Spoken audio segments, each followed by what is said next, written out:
নমস্কার বন্ধুরা, এই দেখেন আমার এই যে কলা গাছে এই যে কলা গাছে কলা হয়েছে। এখন এই মোচাটা কাটবো। এর আগেও আমার আরেকটাও হয়েছিল, সেটা আমি লক্ষ্মী পুজোর আগে কেটেছিলাম, কিন্তু সেটা আমি আর দেখাইনি। এটা আমি দেখাচ্ছি, কিন্তু ওই যে আপনাদেরকে বললাম এটা আমার নিজের জায়গা নয়, অন্য জায়গায় আমি করে রেখেছি। কিন্তু জমিওয়ালা খুব ভালো,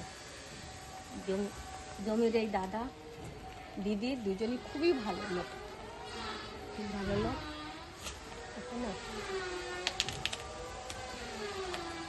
এই দেখেন মোচাটা, এই যে এই গাছের এই যে এই মোচা খেতে যা স্বাদ, হেব্বি লাগে এই মোচাগুলো খেতে, দারুণ রান্না করলে না সেই লাগে। বাপরে, একবার খেয়েছি তো মুখে লেগে আছে, এমন মানে সুস্বাদু লাগে একেবারে, এমন সুন্দর। কলার থেকে আমার তো মোচাটা খুবই বেশি ভালো লাগে, আমাদের বাড়ি সবাই পছন্দ করে মোচা।